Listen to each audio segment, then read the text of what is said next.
Hi guys, welcome back.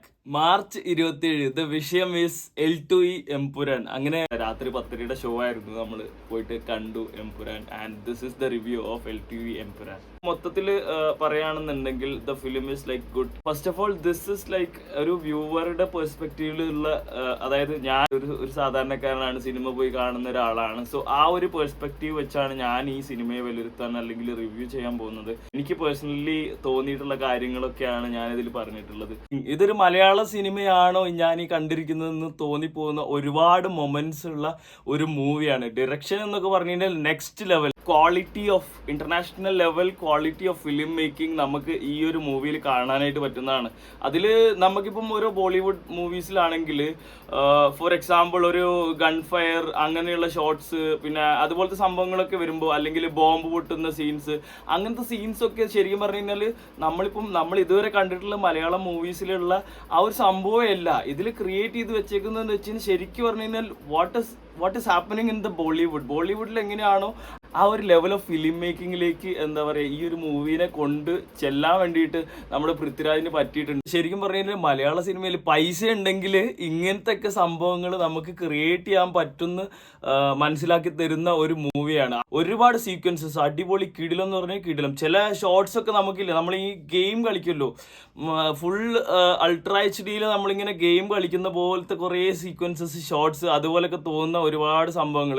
അത്രയും super ഒരു making പ്രോസസ്സിലൂടെ കടന്നിട്ടാണ് ഈ മൂവി തിയേറ്ററിലേക്ക് വന്നിട്ടുള്ളത്. സ്ക്രീൻ ഉണ്ടല്ലോ, സ്ക്രീൻ മൊത്തത്തിൽ അങ്ങ് നിറഞ്ഞു നിൽക്കും. ഒരു ഷോട്ട് പോലും അടുത്തുനിന്ന് അല്ലെങ്കിൽ എന്താ പറയുക ക്ലോസ് ഷോട്ട്സ് ഒക്കെ വളരെ കുറവാണ്. സ്ക്രീനിൽ നിറഞ്ഞു നിൽക്കുന്ന ഷോട്ടുകളാണ് കൂടുതലായിട്ടും. അതായത് ആ ഒരു നമ്മളിപ്പോൾ ഒരു സ്ക്രീനിലേക്ക് നോക്കുമ്പോൾ അതിൻ്റെ അകത്തുള്ള കണ്ടന്റ്സ് നമുക്കിപ്പം ഒരു ഫോർ എക്സാമ്പിൾ ഒരു ഷോട്ട് ഒരു ഇൻട്രൊഡക്ഷൻ ഷോട്ടാണെന്നുണ്ടെങ്കിൽ അപ്പം മേജറായിട്ട് നമ്മൾ ഫോക്കസ് ചെയ്യുന്ന, ഇപ്പം ലാലേട്ടനെ മാത്രം ഫോക്കസ് ചെയ്ത് അങ്ങനത്തെ ഒരു ഷോട്ടല്ല, അതിനകത്ത് ലാലേട്ടനും ഫോക്കസ് ആവുന്നുണ്ട്. ബാക്ക്ഗ്രൗണ്ടിൽ ഒരുപാട് സംഭവങ്ങൾ സെറ്റ് ചെയ്ത് വെച്ചിട്ടുള്ള അങ്ങനത്തെ ഒരു സംഭവം. അതായത് ആ ഒരു സ്ക്രീനിൽ മൊത്തമായിട്ട് കണ്ടന്റ് ക്രിയേറ്റ് ചെയ്തിട്ട് അത്രയും പൈസ മുടക്കിയിട്ടുണ്ട്. അതാണ് സംഭവം. നമുക്കത് അറിയാൻ പറ്റും ആ ഒരു സ്ക്രീനിൽ. ലാലേട്ടൻ, പൃഥ്വിരാജ് ഇവരുടെയൊക്കെ ഒരു കോംബോ പറയണ്ടല്ലോ. ഞാൻ മറ്റേ ട്രെയിലറിന്റെ റിവ്യൂല് പറഞ്ഞ പോലെ ഇവര് തോളോട് തോൾ ചേർന്ന് നിൽക്കുന്ന ആ ഒരു സീക്വൻസസ് ഒക്കെ കിടിലെന്ന് പറഞ്ഞാൽ നെക്സ്റ്റ് ലെവലാണ്. പിന്നെ അതുപോലെ തന്നെ മഞ്ജു വാര്യർ, പിന്നെ അതേപോലെ സുരാജ്, അതുപോലെ ബൈജു ചേട്ടൻ, എല്ലാവരും എന്താ പറയുക അടിപൊളി. അവർക്ക് കൊടുത്തിട്ടുള്ള ആ റോൾസ് കറക്റ്റായിട്ട് അവർക്ക് ഡെലിവറി ചെയ്യാനായിട്ട് പറ്റിയിട്ടുണ്ട്.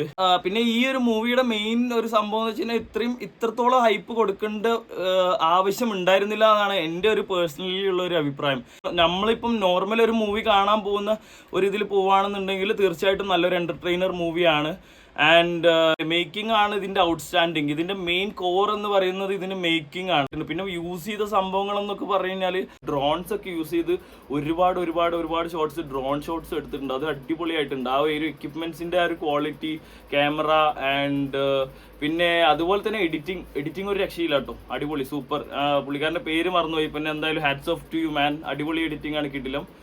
കമ്മിങ് ടു ദ മ്യൂസിക് പാർട്ടും അടിപൊളിയായിട്ട് ചെയ്തിട്ടുണ്ട്. ദീപക് ദേവ്, എൻ്റെ മോനെ, നീ അടിപൊളിയാ, നീ മരണമാസാണ്, വേറെ ലെവൽ. പിന്നെ അതുപോലെ കാസ്റ്റിംഗ് ഇപ്പം ലൂസിഫറിൽ കണ്ട ഓൾമോസ്റ്റ് സെയിം കാസ്റ്റിംഗ് ആണ് ഇതിലേക്ക് എടുത്തിട്ടുള്ളത്. പക്ഷേ ആ ഒരു ഇന്റർനാഷണൽ സംഭവങ്ങളും വേറെ രാജ്യത്തെ സംഭവങ്ങളൊക്കെ വരുമ്പോഴത്തേക്കും അതിനകത്തേക്ക് കുറച്ച് വേറെ രാജ്യക്കാരൊക്കെ കുറച്ച് കൊണ്ടുവരുന്നുണ്ട്. പിന്നെ നേരത്തെ പറഞ്ഞ പോലെ എന്താ പറയുക, മലയാളം മൂവി കാണുന്ന ഒരു ഫീൽ അല്ലായിരിക്കും നമുക്ക് ത്രൂ ഔട്ട്. ലൈക്ക് ഒരു 80% ഈ മൂവി കാണുമ്പോൾ ഒരിക്കലും ഒരു മലയാളം മൂവി കാണുന്ന പോലത്തെ ഒരു ഫീൽ ആയിരിക്കില്ല. കുറേ ഹിന്ദി ഉണ്ട്, കുറേ ഇംഗ്ലീഷ് ഉണ്ട്.